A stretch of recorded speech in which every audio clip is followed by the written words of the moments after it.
Alas 5:10 na, 1 Western Visayas na.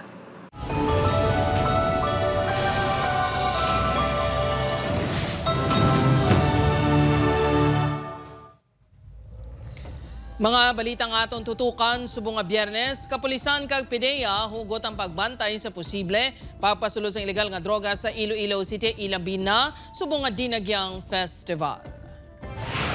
Pulis pilason matapos gintiro sang lalaki nga subject sa drug buy-bust operation sa Pavia, Iloilo. Pagpangawat sa isa ka lalaki sa isa ka balay sa barangay Alihis, Bacolod City, nahuli ka. 5 kabalay na sunog sa barangay Manok-Manok sa Isla Sang Boracay. Pila ka garbage collectors sa Bacolod City ginaligar nga nagapangayo sa donasyon kabaylo sa pagkolekta sang basura.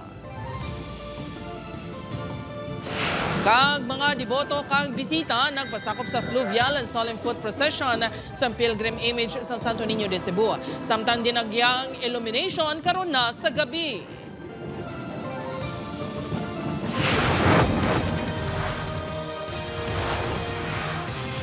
Ini ang GMA Regional TV, 1 Western Visayas. Mayong hapon Western Visayas kag Negros Occidental. Malantaw kita sa live streaming sa YouTube channel sa GMA Regional TV kag Facebook page sang 1 Western Visayas. Mga kapuso, subong nga hapon ginhiwat ang fluvial and solemn foot procession sa imahen sa Santo Niño nga isa ka religious highlights sa Dinagyang Festival 2026. Ang dugang nga detalye sa dili gid lamang madugay.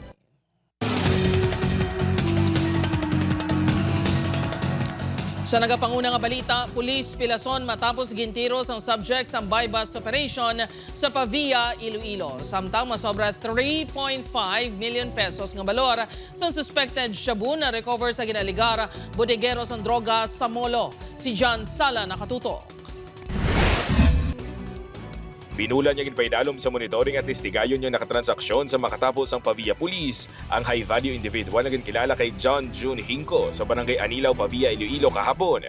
Nabakla ni ang 70 grams ang suspected shabu na nagabalor sang 476,000 pesos. Apang sang natukiban ni Hinco nga pulis ang iya katransaksyon, nagtuyo ini nga magpalagyo kag naniro pa gamit ang homemade 12-gauge shotgun. But sang pagdalagan niya, no, dala ini gabot sang iyang armas, kag tigin laga siya sa ngaton sining ngaton yung mga personnel or sa aton sining operatiba. Upod ang of course no ang posture buyer kag iya sining backup. Unfortunately no sang paggrapplingan no na lutangan ini sang subject ang aton isa dira ka operative. Naigo sa siya ng isa ka pulis nga nagaranggo sang korporal. Yara na ini sa maayong kahimtangan apang padayon pa nga ginaobserbaran sa ospital. Arestado ang sospek kag magapangatubang sang reklamo angot sa paghupot kag pagbaligya sa ilegal nga droga subungan ang pagtiro sa pulis. Arestado sa drug buy-bust operation sa Barangay San Antonio, Molo ang ginakabig nga bodegero sang ilegal nga droga nga si alias Dodoy. Nakuha sa iyang 515 grams ang suspected shabu nga nagabalong sa masobra 3.5 million pesos. Subong kay ti may mga activities kita. Siya ini ang ginahimo nga budiga sang iyang source. Kay ti medyo damo-damo ni ang ginadala niya. Kay ti subong paabot sa dinagyang nag-base man sa aton information nga hatag sa aton nga sibilan format nga sir sinya damo subong ang stocks nila. Naghalin sa luwas ang syudad ang supply sang subject. Apang ang ginatudlo financer sini ang taga-syudad sang Iloilo nga ginkilala kay alias Tiking. Naka-alerto naman ang Philippine Drug Enforcement Agency sa posibleng paglapta sa ilegal nga droga subong nga Dinagyang Festival. Hugot ang ilang pagbantay sa mga pantalan kay iban pa ang mga entry points sa syudad kag probinsya sang Iloilo. We anticipate nga there will be some personalities gyapon nga mag-take opportunity to use this celebration nga mag-transact or mag-transport sang illegal drugs. That's why on watch kita all throughout as na matapos ang aton nga mga activities. Upod kay Cirilo Rinduque, John Sala. 1 Western Visayas. Para sa dugang nga mga balita sa Negros, kag panay mangin kaupod ta si Adrian Prietos. Adrian? Yes, Jert, mga kapuso, madamo ginya salamat sa Bacolod City naman mga kapuso. Balay sa Barangay Alihis, ginsulod sang isa ka kawatan. Insidente na huli ka. 3 ka mga cellphone na kawat. Yaring balita nga itong gintutukan. Sa siniakuha sa CCTV, makita ang lalaki nga nakasweater kag nakakalo nga nagatindog sa tubang sang balay sa Barangay Alihis, Bacolod City. Sa nakatsyempo na, nag-amat-amat na inisulod sa balay sang nakita nga bukas ang puwertahan. Wala na, nakuhaan sang CCTV ang masunod nga ginobra sang lalaki sa sulod sang balay. Sunod sa tagiya sang balay nga si Raul, natabuan nga nakalakat sa eskwelahan ng mga estudyante sang nagsulod ng lalaki. Nataban kuno sang lalaki ang school bag kag 3 ka cellphone. Apang ang 3 ka cellphone, peke, ukon, ginagamit lang ang pang-display sa cellphone shop bago nagatrabaho ang tagiya sang balay bilang cellphone technician. Usually, gina-display to sa mga tindahan. Jackpot gid, 3 to mo. Ay, ginahampangan to ng bata ko. Dami po. Ari gito, abi mo, ano gito, kung ano mo gid ni. Doto gid. Oo, tuod. Sunod sa punong barangay, ano kuhan sa video, isagin man kakawatan kag madamo na sang nabiktima. Isa ni siya ka member nga sa Himaya nga nagasaka sa mga balay-balay man galumpat sa pader. Ini siya na-identify namon, hindi ni siya tagalihis. Ang ambal nila taga Barangay 16. Natala ng report sang tag-iya sang balay kag sang barangay officials ang insidente sa kapulisan. Pandak man kita sa regular gid nga police visibility, especially sa mga area tada nga ginaumot nga may potential sa ginawatay. Kasi pag patrolya, especially the night time. Adrian Pretos, 1 Western Visayas. Sa iban pang balita, nasunog ang 5 kabalay sa barangay Manok-Manok sa Boracay, Malay, Aklan kahapon sang hapon. Makitaan sa isa ka video ang madamol nga aso na gikan sa lugar. Sunod sa Boracay BFP substation, totally damaged ang balay ni Aura Bautista sa diin ginatudlo naghalin ang kalayo. Partially damaged naman ang 4 kabalay nga human sa mixed materials nga nalabot sang kalayo. Isa sa ginasundan nga anggulo sang BFP ang may kangtanan sa linya sang kuryente. Inibangod, nagpa-rewire sang linya sang kuryente ang tagiya sang balay pila ka oras antes ang insidente. Ini pa matumod ang origin of fire sa duha ka panalgan nga balay. Wala sa may nasamaran sa insidente. Naglabo sa masobra 67,000 pesos ang danyos nga ginbilin sang sunog. Siya yung unang nakadiscover ng fire. Tapos, nagtawag siya na ng mga kapitbahay para magtulong-tulong sila mag-extinguish. Kaso nga sir, yung area malapit sa dagat, so malakas po yung hangin, so hindi na po nila na-contain yung apoy.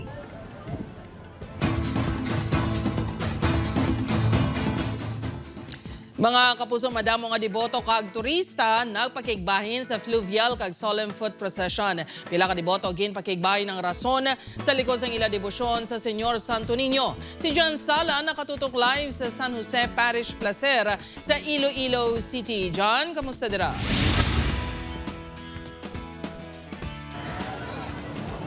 Jert, magluwas sa performances sa mga tribo kag masadya ng mga side events na Dinagyang Festival. Sentro man sa kahiwatan ang religious activities. Gani madamo kagina ang nagupod sa fluvial kag solemn foot procession.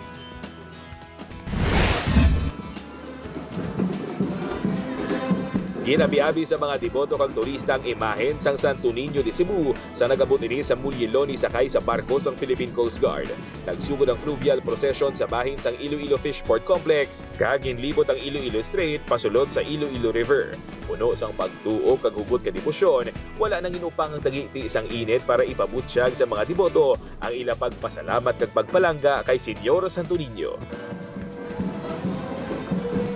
Sundan ang fluvial procession sang solemn foot procession sa Mulyeloni padulong sa Isnard kag JM Basa Street pabalik sa San Jose Parish Placer.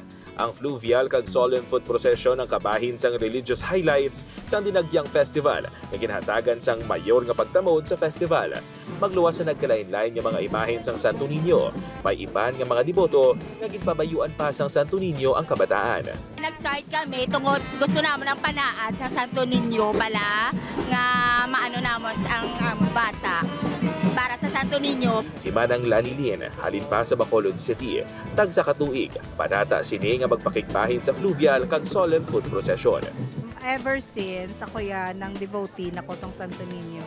So ako ga believe gid ko nga joining the fluvial parade or fluvial celebration can complete your devotion as Santo Niño devotee. Panawagan sa mga deboto nga apisariyara nasa moderno nga panahon, hindi kuntan ipagkalimtan sang tanan ang matudtuod nga rason sang Dinagyang Festival. Kamo ang matudtuod nga debosyon sa Señor Santo Niño.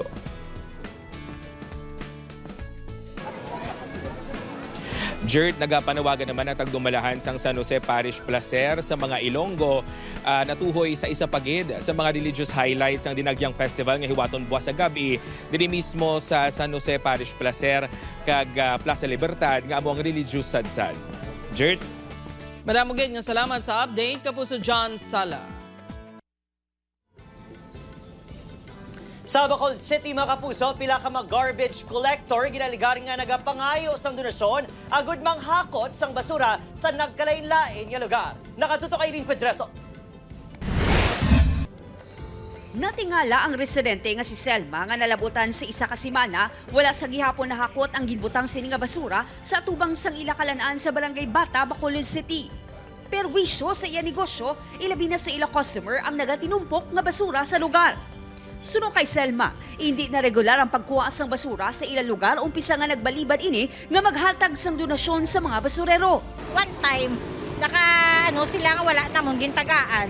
Do kaduwagit ka bes nga nagdiretso wala sila nagwa di basura samon. Hasta nga do sige-sige na kadaagi nila gapangayon sila.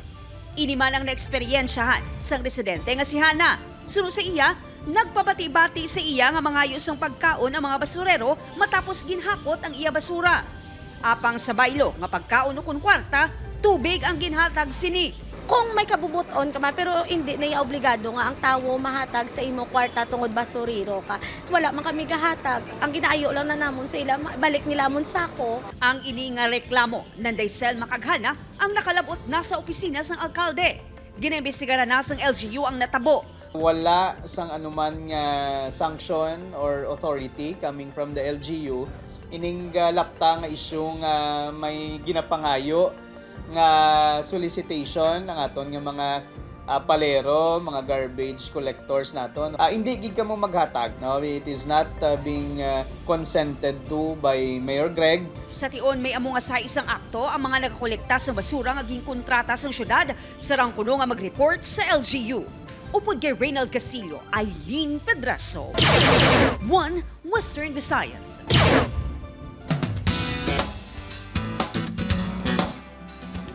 Kapuso Stars makihalabiraman sa Dinagyang Festival. Umpisa karon sa gabi, tub-tub sa Domingo. Si Tess Ordales nakatuto. Mga kapuso nga Ilonggo, get ready nga makilig ug mag-cheer sa inyo paborito nga Kapuso Stars. Bangod makihalabira sila kaupo ng fans. Magbonding sa Apoy Sirugo cast nga sa Riel Villanueva, Derek Monasterio, kag Ashley Ortega sa Kapuso Mall Show sa SM City Lido South Point karon na 8 p.m. Let's all have fun sa Dinagyang Festival.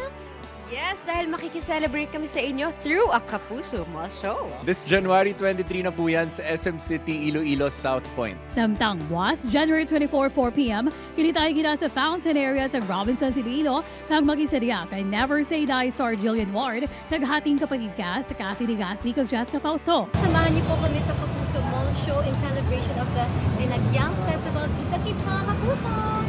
Dinagyang Festival na at excited na kami makifiesta sa inyo mga kapusong Ilonggo. Hi mga palangga! Excited na po ako makasama kayo ulit and let's have fun for the Dinagyang Festival. Makininagyang man syempre sa Festival Iloilo sa Domingo, January 25, 7 p.m. sa ni Alan and Sai, Charlie Flaming kag Sian Lucas, kaupo si Anthony Constantino. It is time to have fun and celebrate the Dinagyang Festival. Get ready dahil makikihalabira po kami sa inyo dyan to celebrate the Dinagyang Festival. Dinagyang Festival na excited na kami makifiesta sa inyo, mga Kapusong Ilonggo. See you sa Kapuso Mall Show, 7 p.m. po yan sa Festive Walk Iloilo. See you there mga Kapuso! Tess or Dallas? 1 Western Visayas.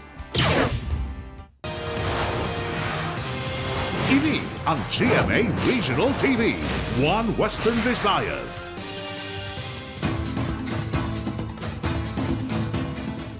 Matahom nga performances ang apat ka grupo nga halin sa nagkalain-lain nga bahin sang pungsod, lauman sa dinagyang illumination karon sa gabi. Ini ang gintutukan ni Kim Salinas. Madinoagon kag nagabanag nga performances. Ini ang ginpasalig nga igapasundayag sa apat ka tribo nga magakompete sa dinagyang illumination sa Festival of Lights nga magasugod sa tubang sa isa ka mall sa Mandurriao, Las 6 karon sa gabi. Isa sa mga pasakop ang Zamboanga Hermosa Festival sa Zamboanga City. First time sa grupo nga nagpasakop sa kompetisyon. Hapang kampante nga hindi sila magpaulihi. Grand Slam champion ang grupo sa Hermosa Festival kag defending champion sa Parade of Lights. We expect to win, no? We want to bring home the bacon for Zamboanga City, but of course, we are aware na lahat naman ng participants sa gawaing ito ay preparado rin. So, it's just the hope for the best. Suno sa choreographer, makita sa ila performance ang manggarano niya kultura sang taga Zamboanga City. The Zamboanga Hermosa Festival honors our Nuestra Señora la Virgen del Pilar. So hindi po siya mawawala sa routine namin. With the music, nasasabay yung galaw ng mga lights. Balantayan man ang performances sang Pandangitab Festival of Lights sang Oriental Mindoro. Pavrulon Afi Festival sang Tuguegarao City sa Cagayan, kag Banaag Festival sang Anilaw, Iloilo. Magadugang man sa kalingawan ng guest performances sang duwa ka non-competing groups halin sa 2024 dinagyang Illumination Champion nga Sidlangan Dance Company kag Fedlad Lion and Dragon Dance Troupe sang Iloilo Cultural Federation Incorporated. Magadugang duwag sa selebrasyon ang 12 ka lighted floats nga magaparada. Kagapon nag-blocking, makita gid ako ng ilang energy. Ang iban sila nagpahatag na teasers ng ilang mga props and lighted costumes. And iban nagahawid-hawid pa. 500,000 pesos nga cash ang mabatos ang champion, 300,000 pesos sa first runner-up, kag 200,000 pesos sa second runner-up. 100,000 pesos naman ang consolation prize. Upod kay Hans Desierto, Kim Salinas, One Western Visayas.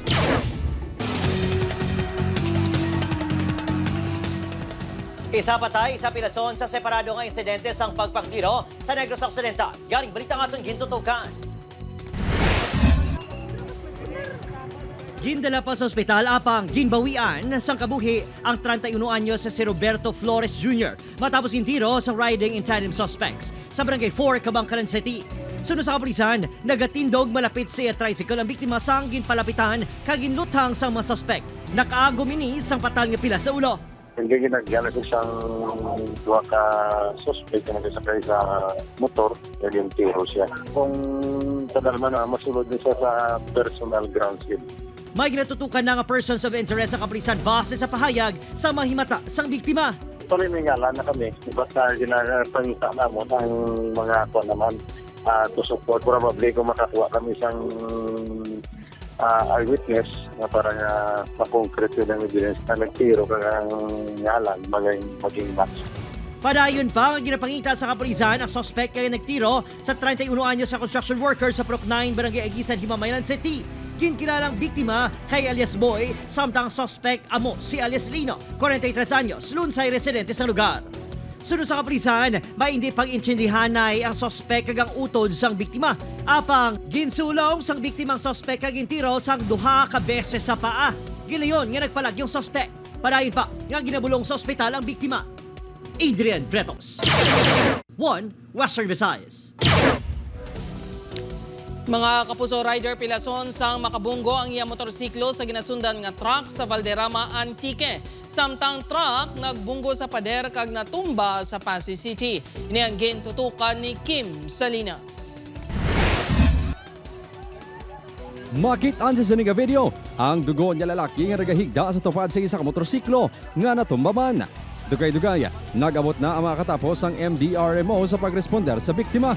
Ang lalaki sa video, ang ginkilala kay Roger Dubria, 48 anyos. Nakaangkon din isang pila sa ulo matapos nakabunggo ang ginamanehong ang motorsiklo sa ginasundan niya truck sa Kangaranan Bridge sa Barangay Bulwangan 1, Valderrama Antique. Pasado las 10 Miyerkules ang aga. Sa investigasyon sang kapulisan, halin sa Iloilo ang rider kag pauli na sang matabo ang aksidente. May helmet iniya pang nagdamog bangod sang impact. Puyat daw yung driver, sir. Di niya namalayan na andun na pala siya sa likod ng truck. Parang nakaidlit na, sir. Ginamaneho ni Enrique Francisco, 47 anyos ang truck. Wala ninigan ko sa riya sa kapulisan wangod wala man sang plano nga magreklamo ang rider. Naglapaw naman sa dalan kag nagtakilid ang ining truck sa Zone 2 Barangay Aglalana, Pasay City. Pasado alas 4 kahapon sa hapon. Ginaaligar nga nadulaan sa kontrol ang driver sa manibela. Rason niya nagbunggo sa pader kag nagtakilid. Nakaagom sa mga pilas kag pagpalanakit sang lawas ang driver nga ginkilala kay Algas Jomari, 41 anyos kag residente sang Haniway, Iloilo.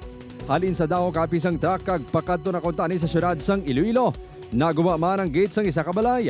Nag-areglohan na naman ang driver sang truck kag tag-iya sang balay. Upod kay Hans Desierto, Kim Salinas. 1 Western Visayas.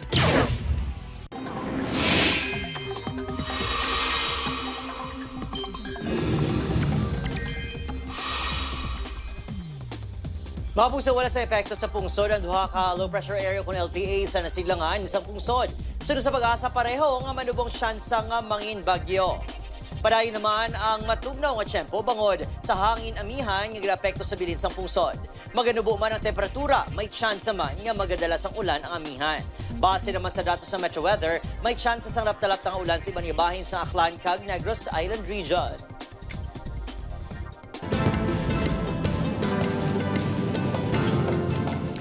Sa mga nagagamit sa diesel, uman ang saka sa presyo sa marason nga simana. Base sa datos nagikan sa Department of Energy Oil Industry Management Bureau, ang presyo sa diesel ang posible magsaka sang 80 sentimos kada litro. Sa gasolina naman, lauman ang gamay nga buhin sa presyo nga ginabulubanta 5 sentimos kada litro. 45 sentimos naman ang posible igasaka sa kada litro sang kerosene. Sa Lunes, January 26, mahibaluan ang pinal nga adjustment sa presyo. Sa Martes ini iga-implementar.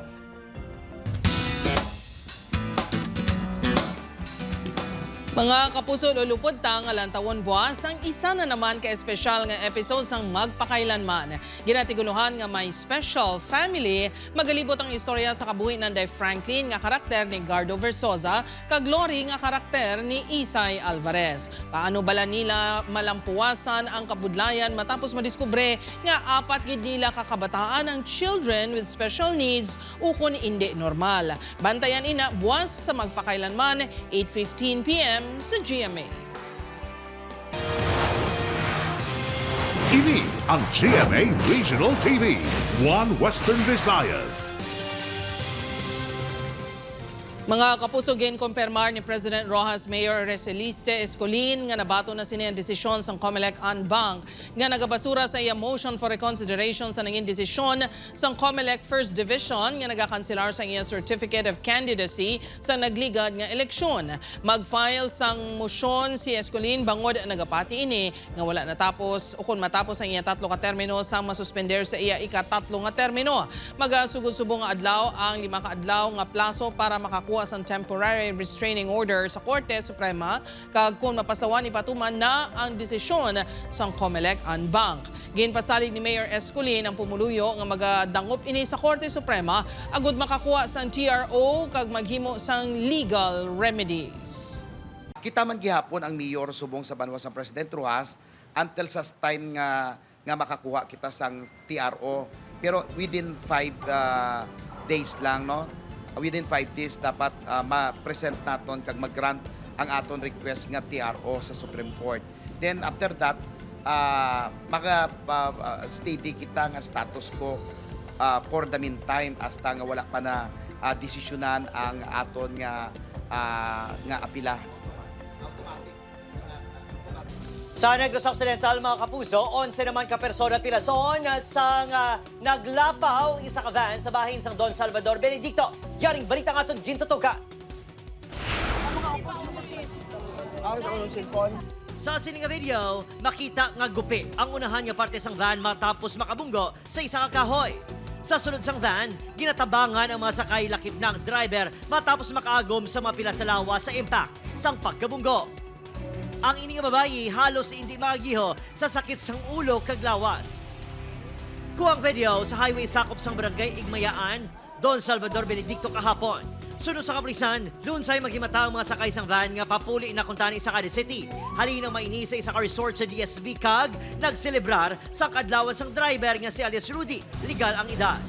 Apang, wala sini na kontrol ang pagmaneho pag-abot sa lugar rason nga naglapaw. Nag-malfunction sir ang iya nga brain, amo to nga wala nakapreno kag na amo to nga na-offshoot to sa kilid sang dala ng ilang van. Early pa man sila nagpauli, mga 4:30. Isa sa mga nagresponde sa mga biktima ang nurse nga si Crescent Jade nga natabuan nagasunod sa van.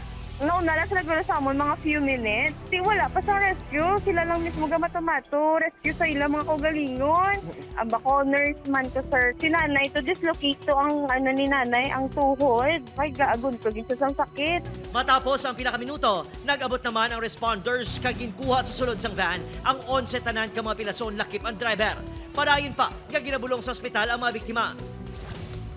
Sa Barangay Marina, Binalbagan, ginbawian sa kabuhi ang 26 anyos si Celis Rhea, samtang duha ang pilason matapos nagbungguanay ang duha ka mga motorsiklo. Sunod sa kapulisan, nagaangka si Celis Rhea sa 11 partner niya si Alias Joshua. Sang nakabunggo ang motorsiklo sang isa pa ka motorsiklo yung ginamaneho naman ni Alias John, 50 anyos. Possible sir, wala ini nadiparahan isang sirlong nag-cross man ang isa ka rider sir. Ang mag-live-in ni sir, going kay ni Garan Highway. Isa ka rider, alin ni sir sa bangga, wala ni siya sir nag-stop, nagduro-diretso man sa tabo. Matal nga pila sa ulong gitunaan sa kamatayon sa babae. Padayon, nga ginabulong ang duha ka rider. Adrian Bretos, 1 Western Visayas. Mga mag-operate sang drone sa Dinagyang Festival 2026 kinahanglan magkuha sang permit. Posibilidad sang pagluntad sang sunog kag pagginutok sa mga tawo sa festival sites tutukan sang Task Force Dinagyang. Si John Sala nakatutok. Hindi magdubo sa 50,000 ang ginalauman nga magatambong sa highlight events ang Dinagyang Festival 2026. Magluwas sa dugang nga police visibility sa mga pampublikong lugar. Magapatuman sa istrikto nga pedestrian screening area sa kapulisan sa mga entry kag exit points sa festival grounds. Our personnel will complement on the security measures on checking on the bags and backpacks, especially backpacks sa mga closed venues and other crowded venues. Kango sini ginabisuhan man sa Task Force Dinagyang ang mga magagamit sang drones ilabi na ang mga vloggers nga kinahanglan nga mag-secure sang permit. Ang drone limit again may provision na bawal gid magamit ang drone unless may permit nga kuhaon sa amon sa pusmo. Nagapangitan naman ang syudad sang Iloilo sang dugang pa nga mga parking areas. From Malandone hasta dito sa Infante, no, ina nga area gin-designate na naton para ina sa aton nga additional parking space. Ang portion sang Rizal Street, no, half lane parking gin-designate na naton ina sa additional parking space. Ang general use tungod na ang lapad sang dalan pwede man naton ini magamit gyapon sa additional parking space. Isa man sa mga mayor nga ginatutukan sa Iloilo City Government ang emergency response, ilabi na kung may pamahog sang bomb threat. We are not expecting nga may tuntuod, nga may matabo, but hindi tamanigar nga basi may magsinabad na naman. Because we have experienced this last year, ang problema bisan hampang-hampang na naiyas ang iban, bisan langulango na naiyas ang iban, but ang panic sa tao, tama kadelikado. Magkapamtang naman sa mga station ng Philippine Red Cross sa mga strategic areas para sa nagakinahanglan sang medical assistance. Nakastandby man ang mga fire trucks sa ambulansya in kaso nga may emerhensya. Upod kay Hasti Sherto, John Sala, 1 Western Visayas.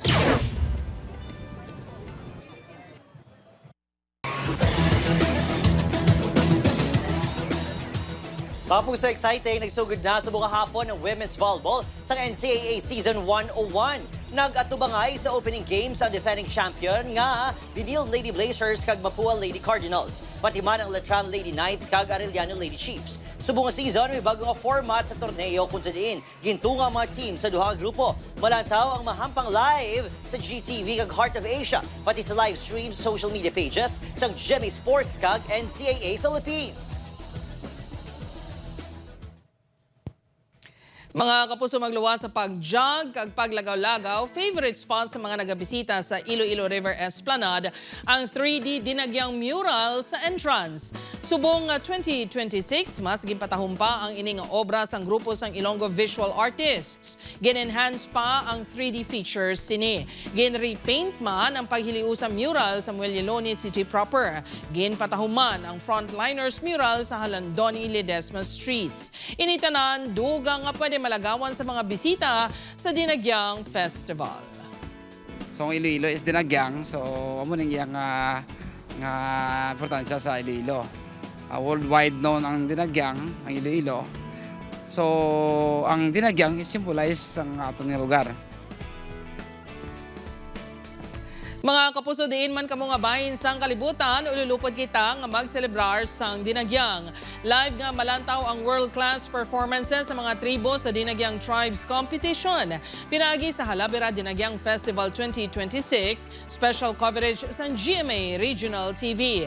Mag-aumpisa ang live stream alas 7:30 sa Domingo sang aga, January 25 sa www.regionaltv.com, GMA Regional TV YouTube channel, GMA Regional TV official Facebook page, subong man sa mga Integrated News official Facebook page, kag YouTube channel, kag Regional TV News Facebook page.